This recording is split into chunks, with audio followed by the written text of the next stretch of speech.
Welcome to What a Creep, the show with Margo and Sonia Mansfield talking about creeps from the past to the present. This is your quick guide to the biggest creeps, jerks, assholes, and losers, the best of the worst. From two nice ladies who want the world to be a little less creepy.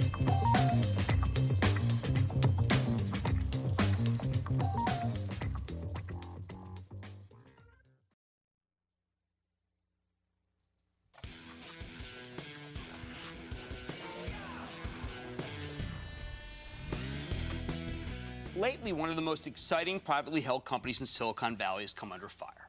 I'm talking about Theranos. That's the diagnostics company with the ultra-fast finger prick blood testing technology that's aiming to upend the entire traditional healthcare establishment by making it easier, less expensive, and much less uncomfortable for you to get tested for a whole range of conditions. For the last few years, Theranos has been viewed as a revolutionary company. Its CEO has been heralded as next Steve Jobs. The company's been valued as much as $9 billion in its most recent round of fundraising. But Theranos also has its critics, and just this morning, the Wall Street Journal ran a pretty scathing article about the company, alleging that the company's proprietary testing devices may be inaccurate, and basically accusing Theranos of deceptive practices. The journal cites a former employee who claimed that of the 240 tests offered by Theranos, only 15 are actually performed on the company's proprietary Edison diagnostic machine, vast majority of the rest being done on traditional lab equipment. The article was pretty brutal. But here on Mad Money, we know something. We know that there are two sides to every single story, which is why I think it's important that we speak to Elizabeth Holmes, the founder and CEO of Theranos, who's coming to us this afternoon from Boston, where she's attending a meeting of the Board of Fellows at Harvard Medical School, to give her a chance to answer the charges raised in the article. Ms. Holmes, welcome back to Mad Money. It's great to be here. Thank you. Thank you. Elizabeth, I have to tell you, in all my years, I can't recall a private company that I have to candidly many have never heard of getting this kind of attention and scrutiny. What do you think's going on here?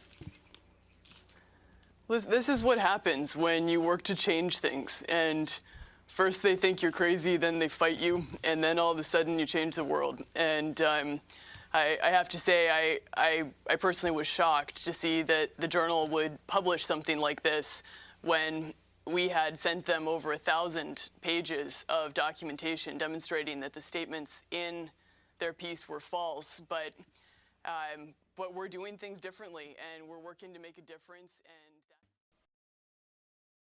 Welcome back to the What a Creep podcast. Sonia, we're on episode 3 now. I can't believe we're on 3 already. It's going by so fast. I'm having so much fun. I am too. It's so fun. So let me ask you, what do you know about Elizabeth Holmes? I have seen the documentary on HBO. That's okay. it. Okay, cool.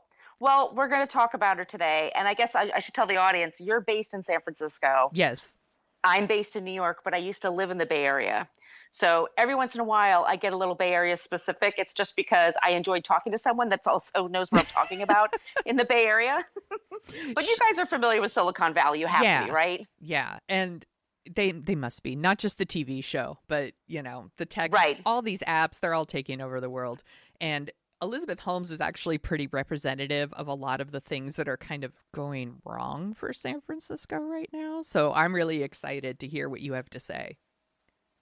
Well, I did a bunch of research as usual. So my main sources are the book called Bad Blood, Secrets and Lies in a Silicon Valley Startup by John Carreyrou, and he was also the reporter at Wall Street Journal. He's amazing. There's the Inventor documentary that you just mentioned by Alex Gibney.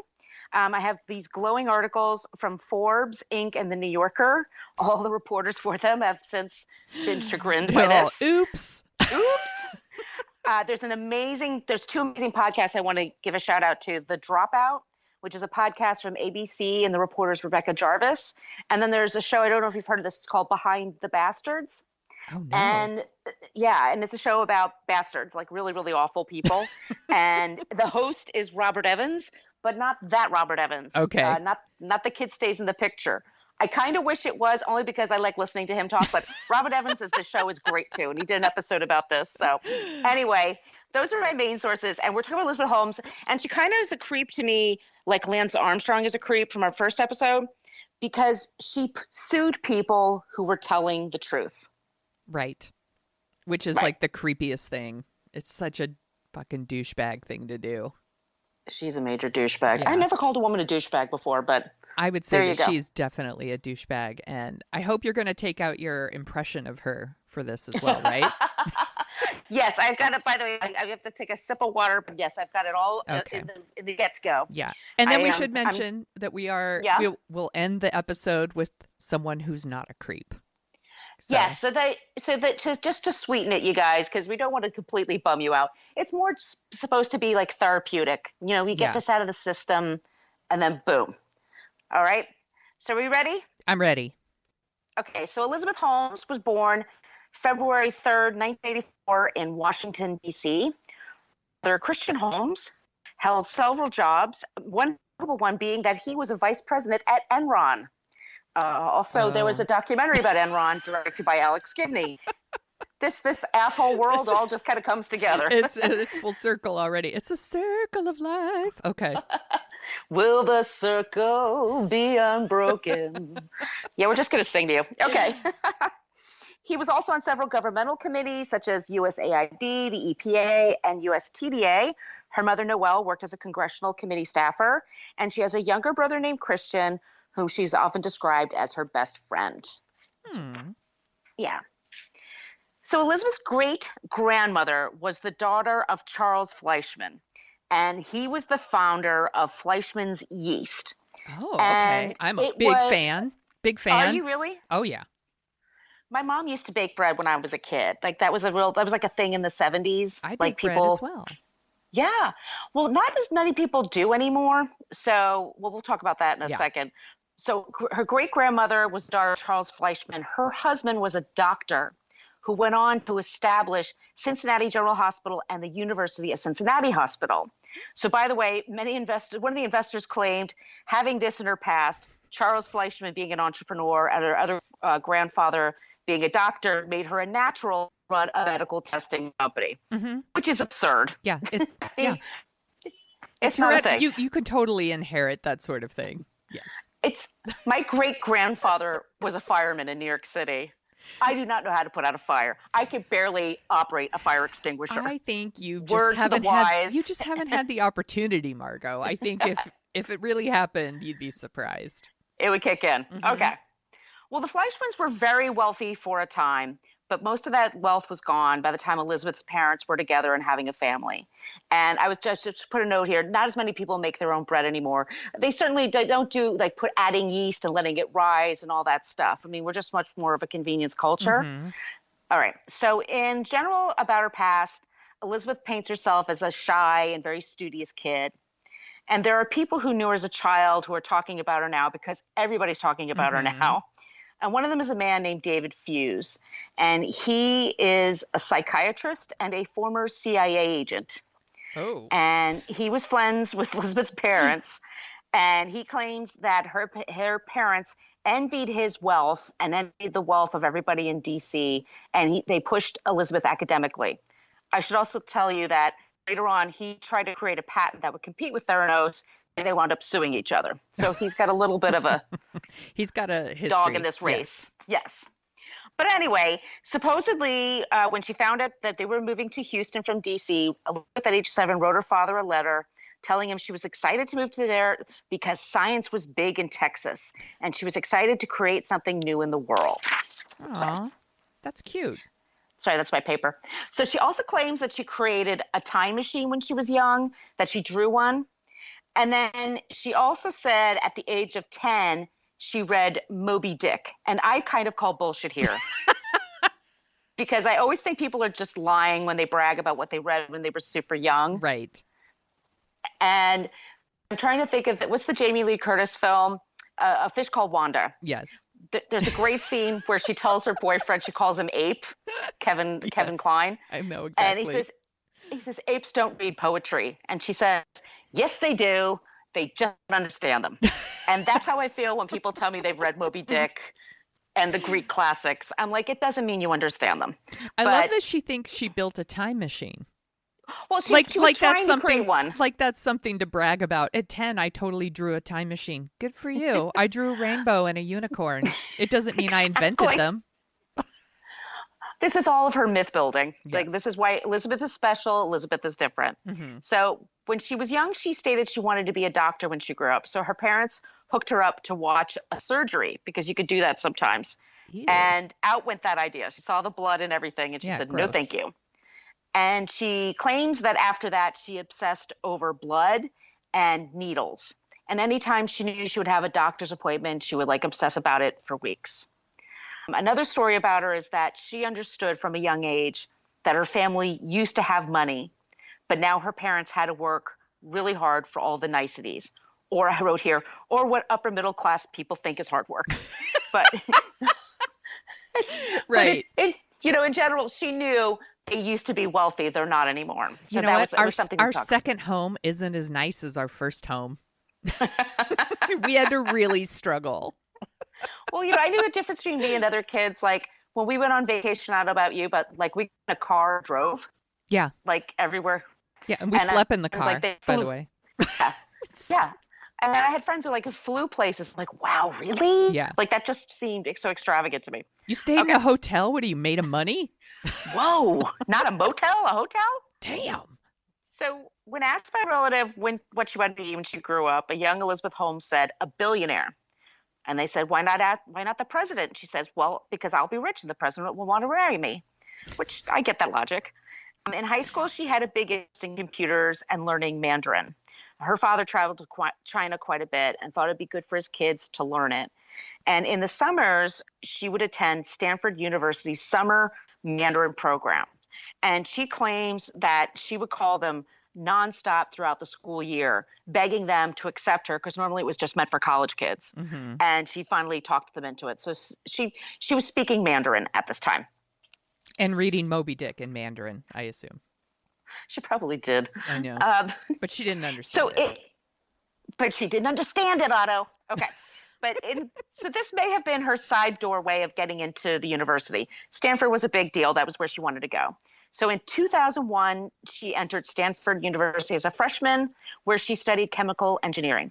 And she was a normal college student, described at the time. She had a boyfriend her freshman year. She liked to go to the parties. She loved Northern California.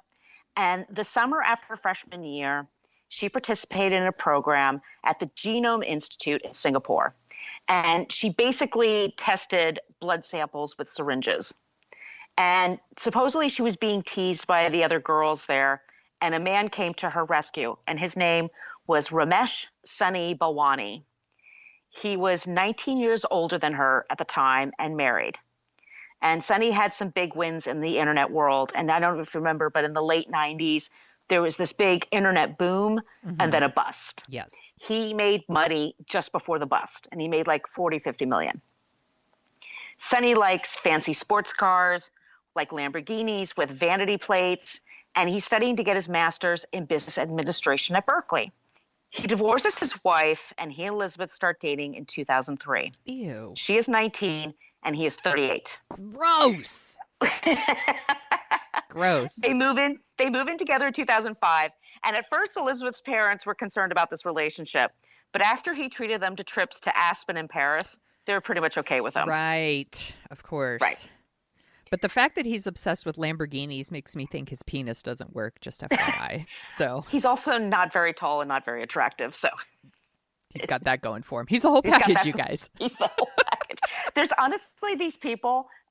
We'll get to the reveal. I mean, when you're told that they're together, like I can't picture them holding hands, much less making out, much less being together. Like I find no sexual chemistry between them. But who knows what puts people together? That's true.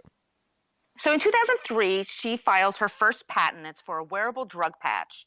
And she supposedly stayed up 5 days straight to write this. And I keep writing supposedly because this woman lies like a Right, rug. right. I mean, it's hard to know what's true and what's not true. And she approaches, and I love this from the documentary, she approaches Dr. Phyllis Gardner at Stanford. And Phyllis Gardner had been there since the 80s. And if you see pictures of her, she was a really cute, hot chick. And now she's a super sharp lady. And a lot of kids go to her for advice. At Stanford, she knows a lot about medicine. She knows about putting businesses together.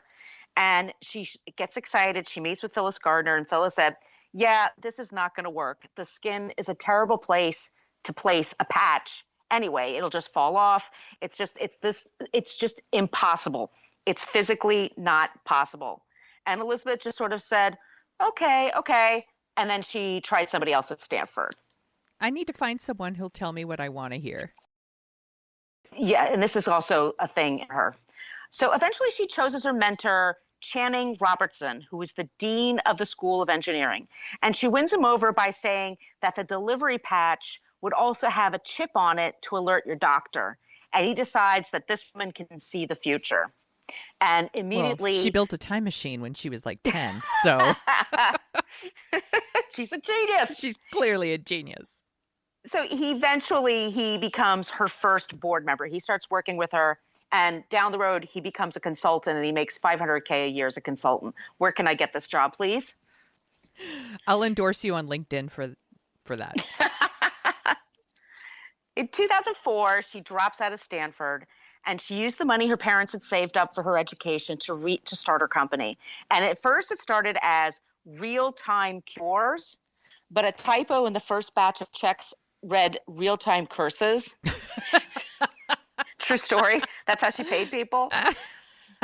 But eventually, she decided that was a bad name, and she created a new name, and it was Theranos. And it's a combination of the words therapy and diagnosis.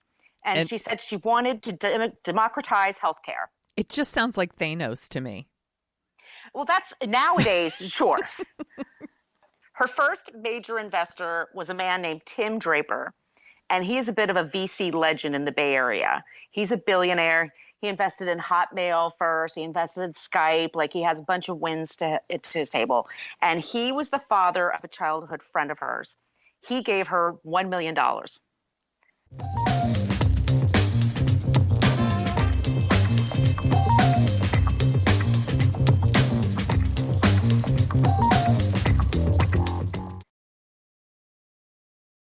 At this time, the company is in stealth mode. And what that means is it's a private corporation. They don't really have a website. They don't have a PR firm. They don't have human resources. Like, everyone who works for them has to sign an NDA, and they are forbidden to speak about their jobs to anyone, including their families. And Damn. Yeah, it's serious shit. Yeah. And Elizabeth's style of management is she segregates employees between their departments. And she has these really big goals with very challenging deadlines. And she fires and pursues anyone that thinks she is disloyal. She asks her assistants to friend people on Facebook to then give her an idea of their home life and their gossip. She would sometimes give the same project to two competing departments, and the ones who did the project well stayed, and the ones who didn't got fired. Oh my gosh, she's a shitty boss. Her management technique is terrible. Yes. She's constantly worried about someone who's going to steal her ideas. And this is a big thing. She's a big paranoid freak. She's constantly paranoid about people stealing her ideas. So she's trying to patent everything in sight, including the ideas from her employees. So her employees come up with an idea, she attaches her name to it. And she leads with fear, but she doesn't like to hear an alternate opinion. And over again, you hear in Silicon Valley, fake it until you make it. Well, she takes this literally and about everything related to this business. And by the way, she becomes obsessed with Steve Jobs, but I put this in my notes. Everybody in Silicon Valley is obsessed with Steve Jobs, right? Correct. I mean, they were anyway. Yeah. One of her better early hires, and she hired a few people. Avi Tevanian was Steve Jobs' right-hand man. She hired him first. He was on her board. And another person was Anna Areola. And she helped design the original iPhone for Apple. And she was hired to help to create the look of the early version of the Theranos tester, the Edison. And Anna noticed that Elizabeth at the time had a habit of wearing frumpy Christmas sweaters all year round. And Anna said to her, you know what, if you want to be like Steve Jobs, I work for Steve Jobs, you got to get your look together. And she says, you need to get the turtleneck from Issey Miyake. That's where Steve got his turtlenecks. And I'm not kidding. And they're expensive too. I looked it up. Elizabeth bought them by the dozen and soon developed her all black uniform to wear every day. Anna did not last long at Theranos because she felt the technology was garbage and could harm people. So she's smart. She was smart. Like they were able to test cancer patients at this hospital in Tennessee, and they knew the testing was not that they weren't ready to use the Edison. They just were not ready. And she was trying to explain this to people, and they're like, "Well, these are people who already have like stage 3 cancer. It's not going to make that much of a difference." And she's like, "No, you can't do this. Like just on a personal level." And the woman, by the way, had 15,000 shares in Apple stock before she left. So she was leaving a lot behind. And for years, her friends thought she was crazy to leave, but ultimately she was vindicated. Yes. Turnover is incredible the whole time Theranos exists. Elizabeth gets several executives from Apple. And like I said, some of them gave up stock shares, and they all end up leaving in under a year. People are tired of the deadlines and the stress of coming up with a technology, which may very well not happen at all. And the board asks her to step down as CEO and get more help to run the company. And one thing you should know about Elizabeth running the company, she said she had to be able to run the company, whoever invested in the company. I don't have to show you what the machines look like. I don't have to explain the technology to you, and I run everything. And everybody goes along with this. She's always able to talk her way out of it. So weird. It's bizarre. So she decides to hire her boyfriend, Sunny Balwani, to run things, because Sunny went to Berkeley on management, and they went to Stanford and took some classes. So why not? And it kind of makes sense. Also, by the way, Sunny gives them $13 million. Oh, that's because the company was cash poor. Yes. Mm-hmm. Okay. So Sunny's made president and COO. And guess what? He's a total fucking asshole. He's also known to run by fear. He yells and sends shitty, threatening emails at all hours of the day and night. He's obsessed with employee key cards.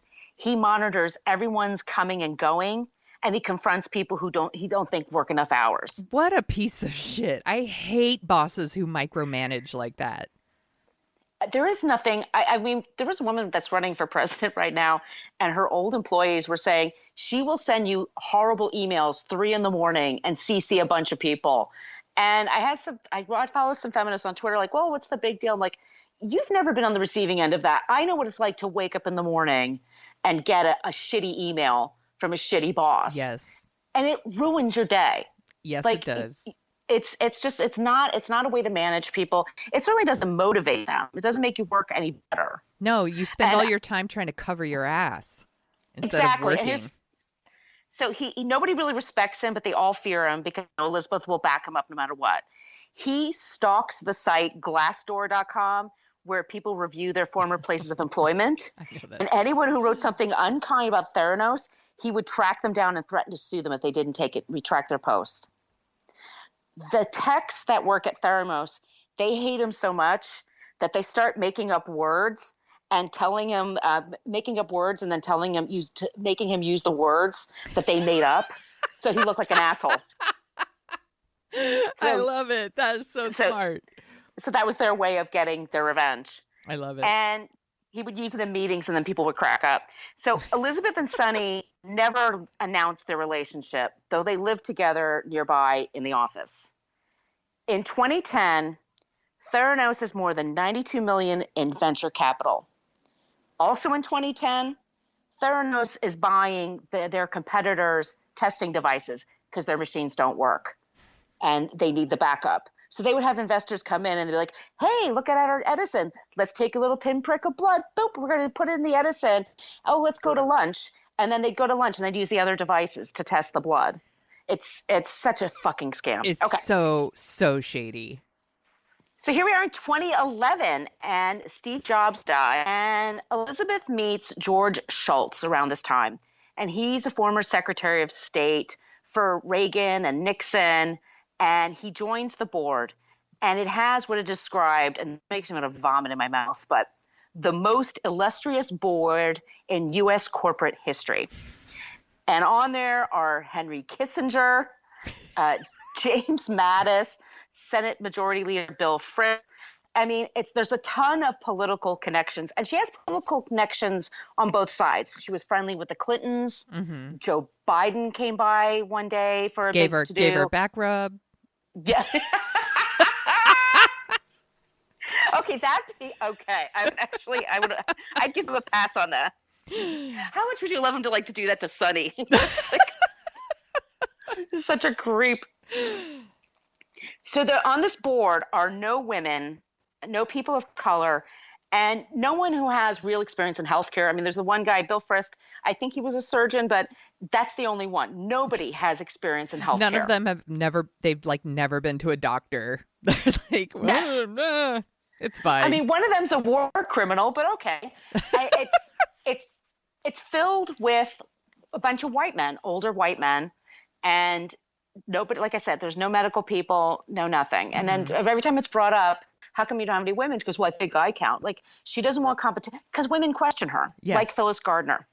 Like, they say, okay, I get it, you're a pretty blonde, but what else? What else? Yeah. What else? So, and it's 2013, and Elizabeth and Sunny announced a partnership with Walgreens to have a wellness center in all of their stores. They're going to start it out with just a few in Palo Alto and then in Arizona. But not a lot of people mention this, but there was also a secret partnership with Safeway stores, which are based in California. And both buy into the programs without seeing a Theranos machine working. Not an Edison, not a MiniLab. They did this over PowerPoint presentations. I just can't even wrap my head around that.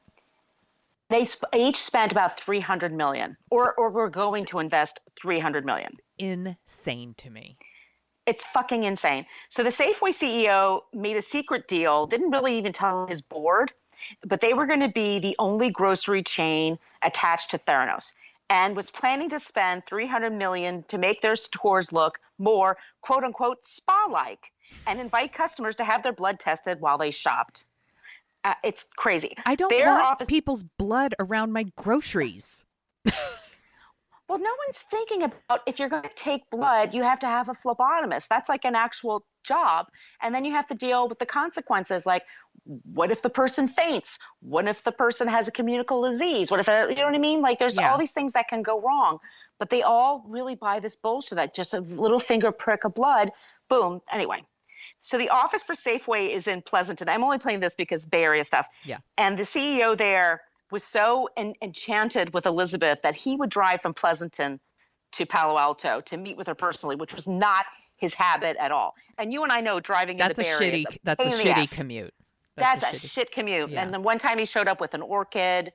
And one time he showed up with a little miniature jet and said, one day you're going to have one of these for yourself. I mean, barf. And he showed up with a bunch of coupons for stuff at Safeway and gave her like the secret Monopoly pieces to win at their Monopoly game.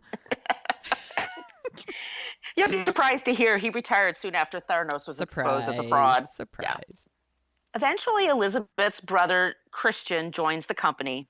He's a recent Duke graduate, no experience in medical, chemical engineering, nothing. He's made the director of product management, and he and his buddies at work are known as the Thoroughbros. Gross. And no one is quite sure what they do there, but they watch a lot of sports online. Ugh. You know they have fantasy football teams, and it's like all they fucking talk about. You know that's what it is. Well, I traded my quarterback today, so blah. Shut up. You know, Christian on his desk has a big picture of Elizabeth there, just so everybody knows. He probably has a big picture of himself. Well, the two of, like, my sister's the boss, right? We're good with that? We're cool? Okay. Here's a sad story. We're going to take a little sad turn here. One of her employees was a man named Ian Gibbons. He was British. He went to Cambridge, and he was the first scientist that they hired, and he was chief scientist. He was one of the first hires. He came onto the company in 2003, and he was very frustrated because the machines wouldn't work. They were not performing well. And he was also frustrated at the corporate culture, which didn't encourage people to talk to one another. And he was so frustrated that one time he had a confrontation with Elizabeth, and she just fired him on the spot. And his colleagues fought for him to get his job back, but she did the really shitty thing, like in Office Space. She took him from an office to like a cubicle and then kept moving him around. Right. And then eventually she told him just to work from home. And there was some sort of patent lawsuit going on with Theranos. And they gave him a subpoena. And you and I know that when they give you a subpoena, you have to show up. and you have to Yeah. tell the truth. Unless you work for the White House. Ian was terrified of this subpoena, and he said to his wife, Rochelle, who's also a scientist, I don't know what to do. I have to testify, but I don't want to. Do you think they're going to fire me? And she said, whether or not you testify, I think they're going to fire you. Like that seems to be the path. And he's 67. He had survived cancer, and he was so terrified of just not working. He couldn't think of not having a job. He didn't think of a plan to retire, right? And unfortunately, he overdosed on pain pills and wound up in a coma for several days. And he eventually, in a week, died at the hospital with a destroyed liver. And his wife was by his side. That's so sad. Ugh. And no one at Theranos sent flowers or any kind of sympathy to his wife. They sent her a note and threatened her to not speak about his experience with Elizabeth or Theranos. Bunch of But assholes. she told them, there's a bunch of assholes. She told them to bug off. Yeah. Like, the truth is on my side. I can say the truth. All right. So let's switch, because now she's going to become a star.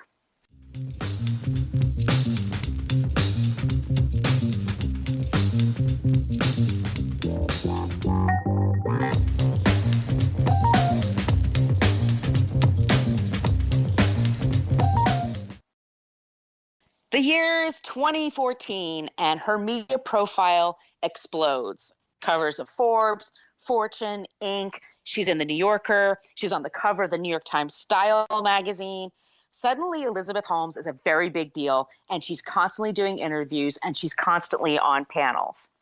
And in the New Yorker piece, Ken Auletta says that he calls this comically vague, but this is what she says about the technology.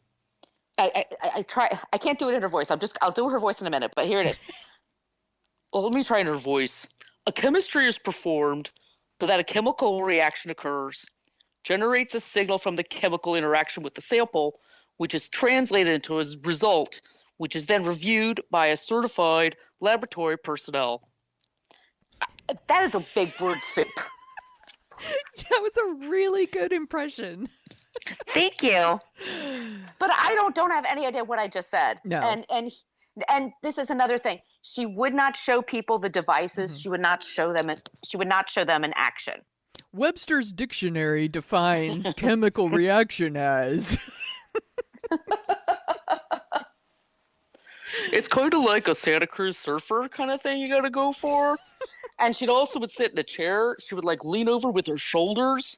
And instead of crossing her legs at the knees, she would cross her ankle across the knee. So it was like she was all sharp angles. And people were really like enthralled with her. Mm-hmm. All right. So Forbes recognizes her as the youngest self-made billionaire. Kylie Jenner would take that title eventually. But quote unquote self-made. Hashtag self-made. Oh, God. That family is a whole other thing. But Theranos was valued at $9 billion at this point, with more than $400 million in venture capital. And by the way, it hasn't created like a working machine at this point. No. Okay. No. And they also just checking. They rigged the machines so that if it was malfunctioning, the lights indicate that it was like, when you're downloading something from the internet and it shows like 20%, 30%, right? It would gleam like at 70% and then just kind of hang there. And then people would be like, oh, we just need to boost this to get whatever. It just meant that it was malfunctioning. Like they created a false screen. Yeah, they would turn it off and on again, but they would create a false screen so that people couldn't tell it was malfunctioning. They thought, oh, it's just downloading and it's slow. That's all. So it just, the fraud that exists is just incredible. Her name appears on 18 U.S. patents and 66 foreign patents. And that was part of the problem, by the way. It's our flawed patent system. That's a whole other thing to talk about someday. But she becomes the youngest person to win the Horatio Alger Award. And Elizabeth and Sunny now have their own security teams. She is Eagle 1 and he's Eagle 2. And there are 20 people assigned, they hire just to do their security. Jesus. And they That's have so ridiculous. bulletproof glass on all their office windows. Yeah. She has her own personal chef who mainly makes green juices for her. And she travels by Gulfstream jet. It's crazy. Yes. So George Schultz's grandson is a kid named Tyler Schultz. And he's a recent Stanford grad, and he starts working for them. We'll get to Tyler in a minute. But there's a big speech that happens around this time in 2014, and it's at SFED. And this is where Elizabeth unveils the nanotainer, which is the small device that's supposed to hold that little prick of blood, and you can do all these tests with it. And the way she does the demonstration, she takes out of her pocket. It's like when Steve Jobs would show the iPad or the iPod phone or whatever, right? Like it was that kind of the demonstration was a big deal. And it was a big, big hit. And this is the first time she mentions this story, that she had an uncle that she was very close to, and she loved him so much. And one day he developed skin cancer. It spread to his brain, and and she missed him, and she loved him so much. He never got to see his kids grow up. He never got to do this or the other thing, right? She mentions this over and over again at her speeches. It turns out he only died 18 months before. Not like when she was a kid. Now, if you were to listen to it, you would assume she was bright. And they were not especially close. And furthermore, her family members who knew this thought it was really tacky that she brought this up over and over again. But the rest of the audience was completely mesmerized by her. And at this time, she's really refined her style. It's all black, head to toe, hair in a messy bun, extra eye makeup, and a bold red lip. And she shaved her head to look like Steve Jobs. So her CCO, and she got cancer to look like She really went all him. in. She went all in. She was into the cosplay. Her chief creative officer is Patrick O'Neill, and he decided her face should be like the logo, the image for the Theranos brand. And he hires documentarian Errol Morris to create the advertising and the marketing videos. And the sight of them fangirling all over each other is a wonder to behold. Yeah, well, this is part of Chiat. I think that's the name of the LA agency that they hired. And they hired at $6 million a year to do advertising for a product that doesn't work. Their next client was the Fire Festival. No. We'll get to that asshole when So let's get to her Arizona rollout, okay? Yeah. Many of the Walgreens in the state were offering Theranos tests, and they didn't have FDA approval for their devices, so because the machines didn't work once again. So what people would do is they would show up thinking they would just need a finger prick, and instead it would be a venous draw, which they'd have to draw blood, take your and not just put it in this machine and then give you a result in half an hour. They would ship it overnight to a Bay Area lab and then give you results. And the results were often wrong. And for example, Tyler Schultz mentions this. He was there for to test for syphilis. So they gathered 100 samples of blood from people who actually had syphilis. So it's detecting, can you find it, can you not find it? It was correct in detecting it 65% of the time.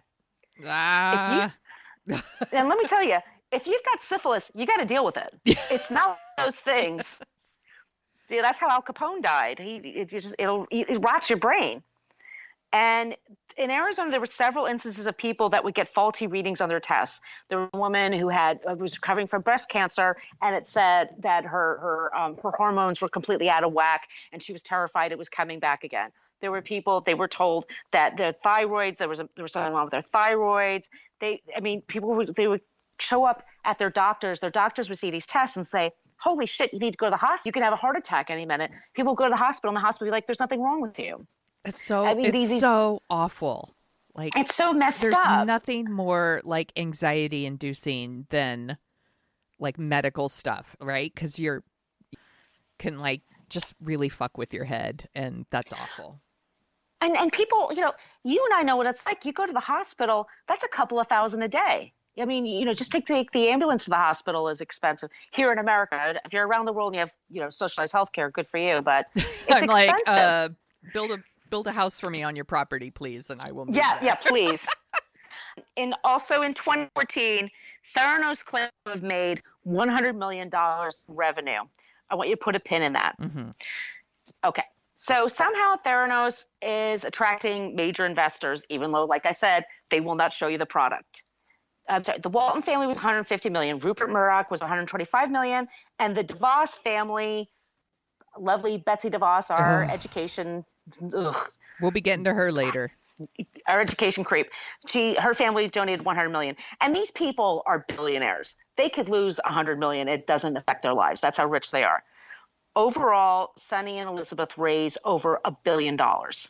Also, there were a lot of people who would just read all this press and decide, oh, this is going to be a hot new company. I should invest in them. There's several people who basically put their life savings into Theranos, not just these rich people.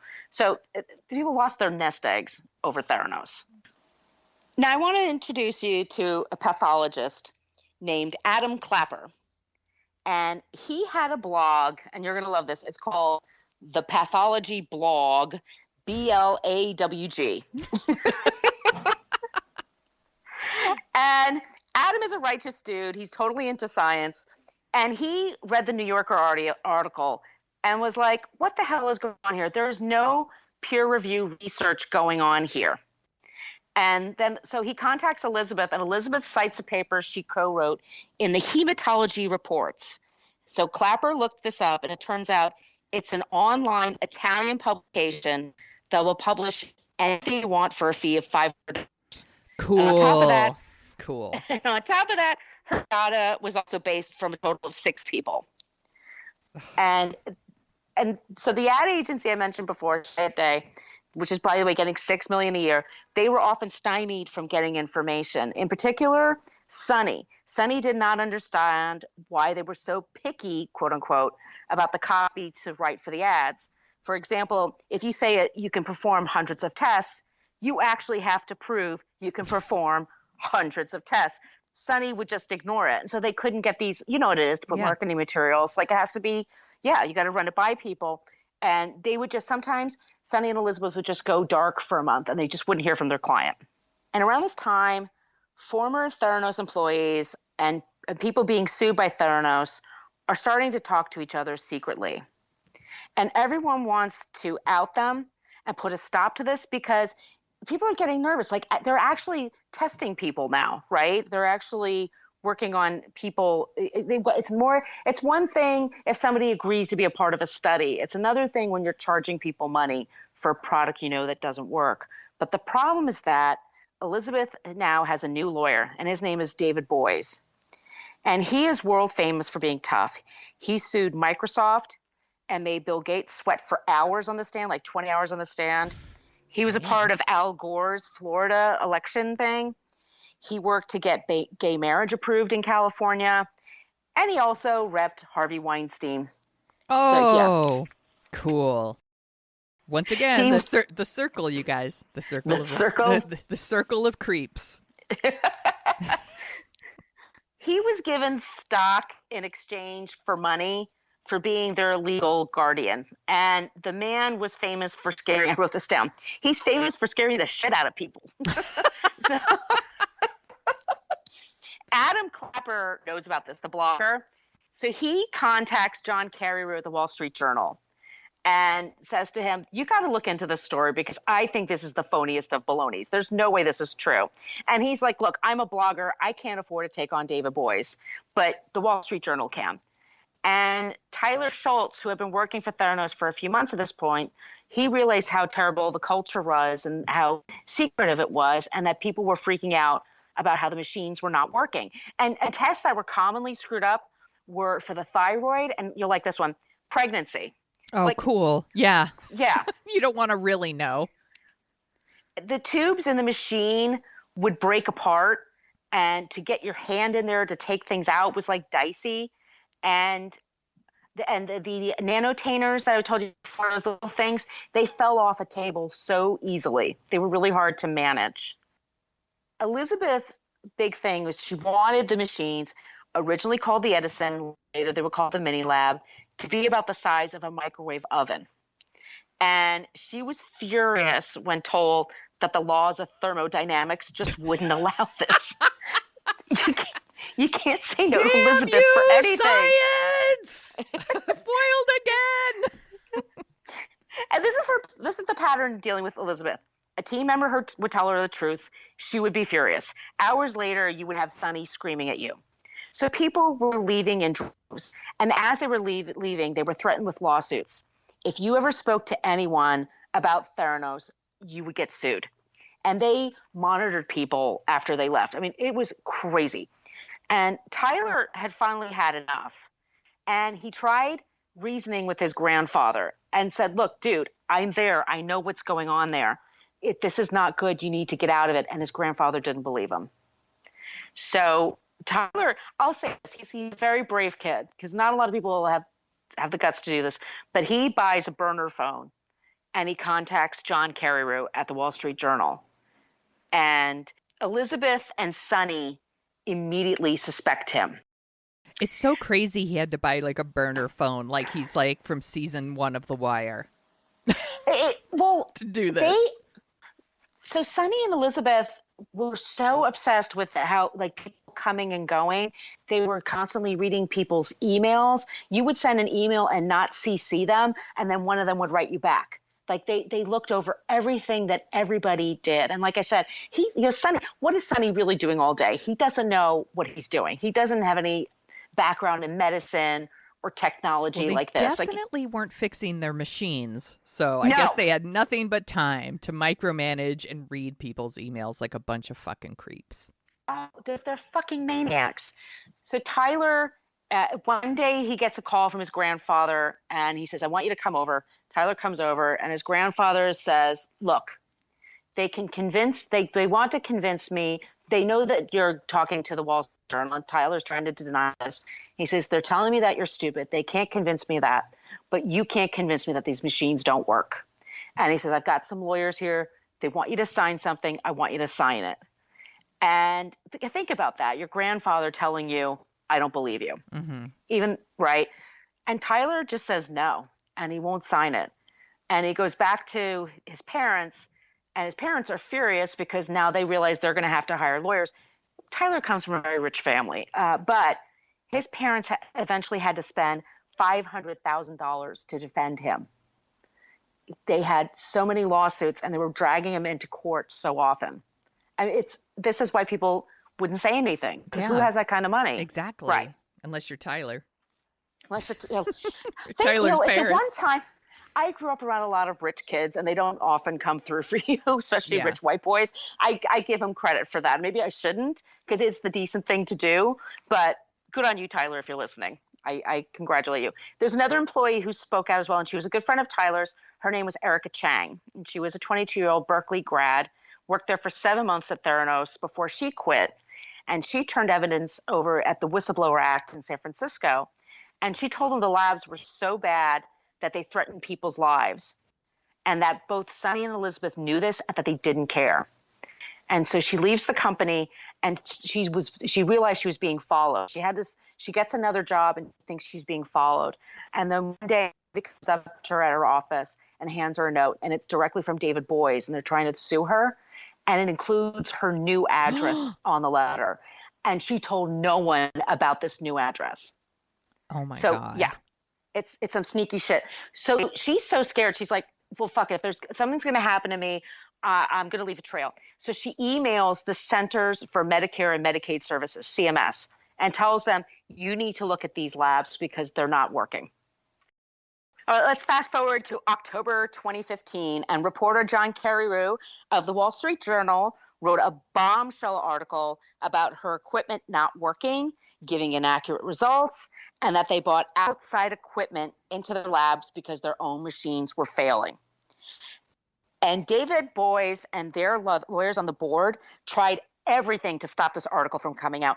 And the Wall Street Journal gave them all of the information before they put everything to press. They wanted to make sure that they had all their ducks in a row. They gave them every opportunity to contradict anything that they put in this article. And they tried to threaten the Wall Street Journal. They were going to sue them if they ran this article, all this crap. And that night, Elizabeth, she's, by the way, in Harvard giving a speech. and she goes on Jim Cramer's Mad Money. And he's such a fucking asshole. Seriously, put that dude on the list. Fuck. So she's defiant. She says, you know what? First they say you're crazy, then they fight you, and then you change the world. And she calls the Wall Street Journal a tabloid, and it's irresponsible, and she's fighting. And she still goes on her speaking tour. She makes speeches for the Wall Street Journal 2 weeks later at their conference. And she meets with Forbes at a conference. She is defiant. Also, what happens around this time in November is she is honored by Glamour magazine as one of their Women of the Year. And I give Glamour this. I know they pick these things like several months in advance. Right. Because it's in their print issue, so they didn't know. But still, really. And my favorite part of this, because she's so glamorous, by the way.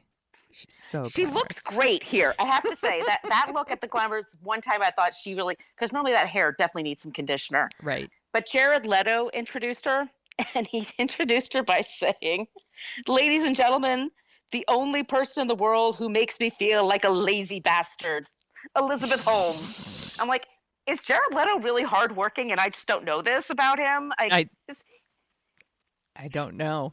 I'm like, that's just something he thinks about himself. Everyone in the room's like, I've never heard that about you, but okay. I'm an actor and I'm in a band. Like, really, I'm busy. So okay. Busy. Anyway, the end is coming soon for Elizabeth.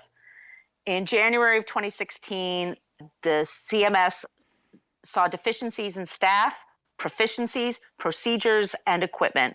They treat their employees so badly that the only ones they can keep are not qualified to run blood tests. They had a person that was in charge of the laboratory that was a dermatologist. I mean, they had people that were not qualified to do what they were doing.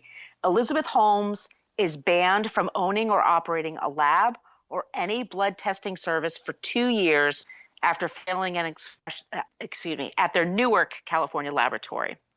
She goes on the Today Show, and she looks really run down. And she says to Maria Shriver, like, yeah, we were so surprised that all this happened, but we're going to work really hard. And I'm going to form a medical and scientific advisory board to work on this. Like, after 10 years. Right. Yeah. I think the answer is more meetings. That'll fix it. That'll learn them. And the FDA orders them to stop using their nanotainers, and Walgreens ends their deal finally. And Sunny leaves the company or is fired, however you want to look at it. So the state of Arizona sues for selling 1.5 million blood tests to Arizonans while concealing or misrepresenting important facts. And they paid millions in fines over this. And by 2018, it's all over. Theranos is closed down, and Elizabeth and Sunny are charged by the U.S. Attorney's Office for several counts of wire fraud. Both Elizabeth and Sunny have been deposed by the SEC already. And during her deposition, she said, I don't know, or a variation of that, over 600 times. Oh, nice. Yeah. She loses voting control of her company and is banned from holding an officer's position in a public company for 10 years, plus a $500,000 fine. Turns out in 2014, when they claimed to make $100 million in revenue, they only made $100,000. Wow. Yeah. Well, in her defense, math is hard. Girls aren't good at it. Girls aren't good at math. It's hard. So both deny they knowingly defrauded people. They each face up to 20 years in prison. And Sunny cleaned the internet of his presence. You cannot find a lot of information about Sunny. You certainly don't know what he's up to now. I think he's still in the States. But Elizabeth, on the other hand, is living in San Francisco with a much younger man. He's a hotel heir. And they went to Burning Man. And they hang out with her dog, and they go for walks in the park. And his name is William Billy Evans, and they just sent out their engagement cards or notices. So We don't know what's going to ultimately happen, but that's our asshole for this episode, Elizabeth Holmes. She is a serious asshole. Good job, Margo. Thank you. It's just the level of deception and just not care. I mean, it's one thing, like I was thinking about this today, like there's an app called Glam Squad, and I ordered a pedicure and the person went to the wrong building, and that's a foul up that's like annoying, but my life isn't being threatened. Right. It's like she you know what I mean? It's not going to hurt my life. And this is something like she put people's lives in her hands and she didn't care. She just kept making more and more, drilling in more and more money, more and more investors, and that's all they cared about. It's just gross. Ugh. It's gross. I would love to go to her wedding, though. I bet it's a shit show. She can't even. I bet she didn't plan it very well. I set up a board to manage the wedding, and I don't know why it didn't go well. She's an asshole. Fuck her. Yeah, fuck her. I hope she's living in the building that's actually sinking. Is she living in the There's a building here in San Francisco with all these really rich, fancy apartments, and the building's actually sinking. No, she just left an apartment, and it was on Lombard Street or right next to Lombard Street. Okay. And it was like $5,000 a month. But they just left that because they were tracked down by Inside Edition that followed them out of their house.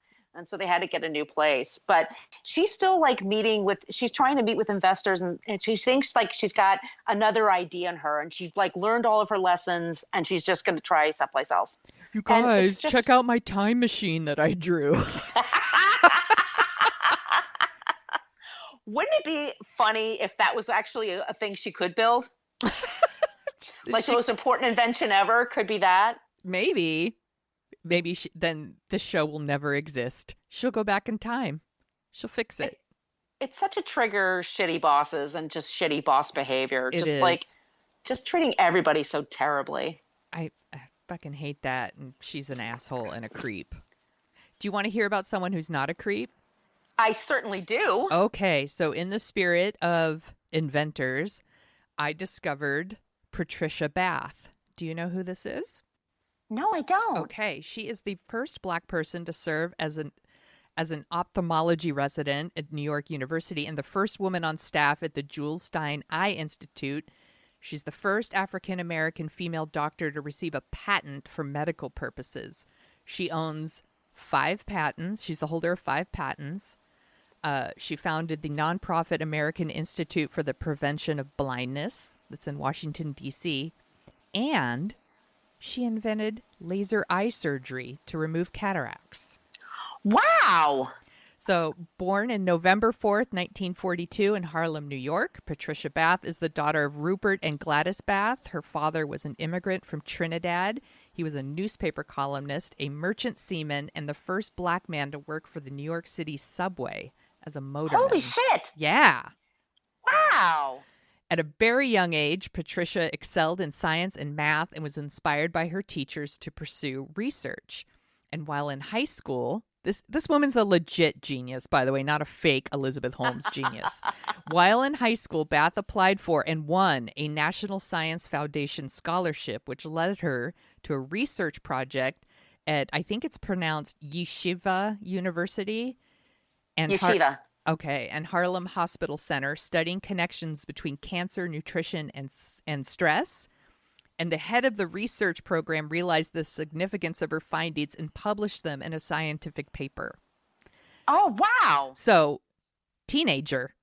So, in 1960, Bath won the Merit Award from Mademoiselle magazine for her contribution to the project. She was still a teenager, you guys. In 1968, there was the assassination of Martin Luther King Jr., and she wanted to dedicate herself to achieving one of his dreams, which was something called the Poor People's Campaign. So she organized and led Howard University medical students in providing volunteer healthcare services to the Poor People's Campaign in Resurrection City. Wow. Yeah, she did a lot of awesome shit. So in 1986, Bath was conducting research at the Rothschild Eye Institute of Paris and doing some work at the Laser Medical Center in Berlin. And that's when she started doing her like early studies in laser cataract surgery. And then she patented it in 1988. And some of her other patents, they're all related to like the laser cataract surgery. Like she's just perfected it. And in 2000, she was granted a patent for a method of using pulsed ultrasound to remove cataracts. And in 2003, she got a patent for combining the laser and the ultrasound to remove cataracts. So she's just continued to improve this device, and she has successfully restored vision to people who have been unable to see for decades. Holy shit. She is not a creep, and she's a legit scientist and a legit genius. And everybody should know her name. Patricia Bath. Patricia Bath, you are a badass. She is a total badass. Oh, wow. I'm so glad we end the show this way. Me too. It just sends everyone else on a nice high note. And she's fucking rad. Like, there's all kinds of stuff out there if you want to Google it. I started with the Wikipedia page and went down a rabbit hole. And I was like, oh my God, like if we did a whole, I could just keep going because she did all kinds of awesome shit. She's really, really cool. Oh, wow. Thank you. Well, you're welcome. Well, that's it, you guys. Yeah. Should we tell people where to find us? Yes. Well, you can find us where on the social medias at What a Creep. That's for Facebook and Instagram. On Twitter, there's somebody there that had bought What a Creep in like 2009, never did a goddamn thing with it. I hate that. I hate that dude, whoever that is. So on Twitter, it's Creep Pod. And also, we are the co-hosts of the Dorking Out Show. So be sure to check us out there. And if you like what you hear, please subscribe and leave a review. We'd love that. And Sonia, I can't wait to creep out with you again next week. I know it's going to be a really good one, too. I'm not going to say what it is. It's going to be a surprise, but he's a really big fucking creep. Bye, guys. Bye. Thank you for listening to us talk about creeps. You can follow us at What a Creep Podcast on Facebook, Twitter, and Instagram. But don't follow us too closely. You can email us your creepy stories at whatacreeppodcast@gmail.com. But please keep your dick pics to yourself.